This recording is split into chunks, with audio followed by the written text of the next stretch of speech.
25 साल में से 15 साल बीजेपी और एनडीए इख्तिदार पर है और यही बुनियादी वजह है कि आज एक ग्रेजुएट बेरोजगार है, किसान खुदकुशी कर रहे हैं। चीन से बगैर इंपोर्ट करे हमारे देश का निजाम नहीं चल सकता।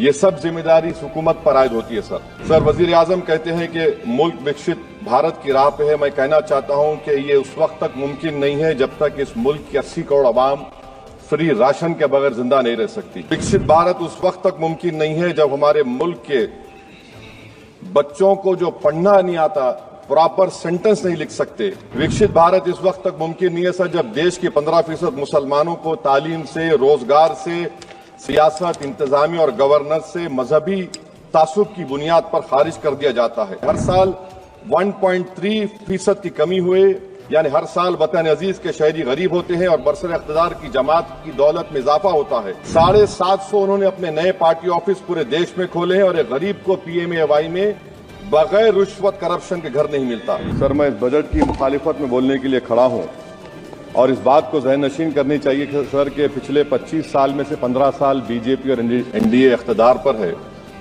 और यही बुनियादी वजह है कि आज एक ग्रेजुएट बेरोजगार है, किसान खुदकुशी कर रहे हैं, MSME बंद हो रहे हैं और चीन से बगैर इंपोर्ट करे हमारे देश का निजाम नहीं चल सकता।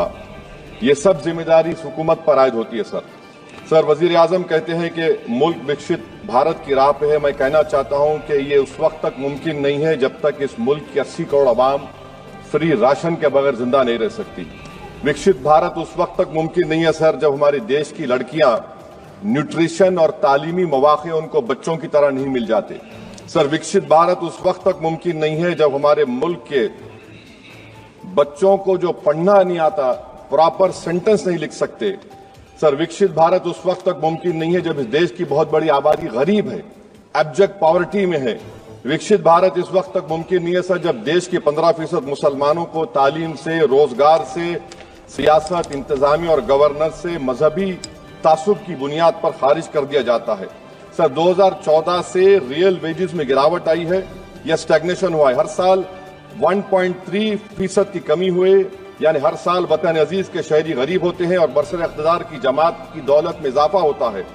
750 उन्होंने अपने नए पार्टी ऑफिस पूरे देश में खोले हैं और एक गरीब को PMAY में बगैर रिश्वत करप्शन के घर नहीं मिलता। सर तनख्वाहों में कमी, गिरावट से सबसे ज्यादा नुकसान मुसलमान, दलित और आदिवासी को है क्योंकि इनमें सबसे ज्यादा गरीब हैं। सर मोदी हुकूमत ने इन तीनों तबकों के खिलाफ ऐलान जंग कर दिया। क्या मन की बात से एक औसत घराने को खाना मिलता है? सर वजीर आजम ने हालिया अवाम को, जनता को मशवरा दिया कि खाने के तेल में कमी करने से जिस्म का वजन कम होता है। सर मगर इस हुकूमत के मोटापे का अंदाजा लगाइए कि 2014 और 22 से मोदी हुकूमत ने एडवर्टाइजमेंट के ऊपर 3,260 करोड़ रुपए खर्चा किए।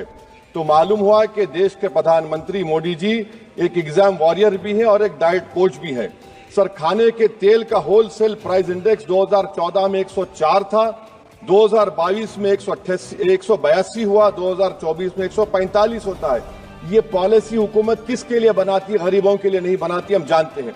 सर 80% भारत की आबादी माइक्रो न्यूट्रिएंट डिफिशियंसी है, सफर करती है। हेल्थ के बजट को हम देखें sir, as a percentage of total budget spend and share of GDP इसमें कोई इजाफा नहीं हुआ है सर, बल्कि इसका शेयर 2018-19 से कम है। जब हेल्थ सेस लागू किया गया था, हजारों करोड़ हेल्थ सेस कॉर्पोरेट और इनकम टैक्स लोगों ने दिया, हमारे हेल्थ सेक्टर में कोई काम नहीं हो रहा है। हमारी खबरों से जुड़े रहने के लिए हमारे चैनल को सब्सक्राइब करें और बेल आइकन को दबाएं ताकि खबर की नोटिफिकेशन आपको मिलती रहे।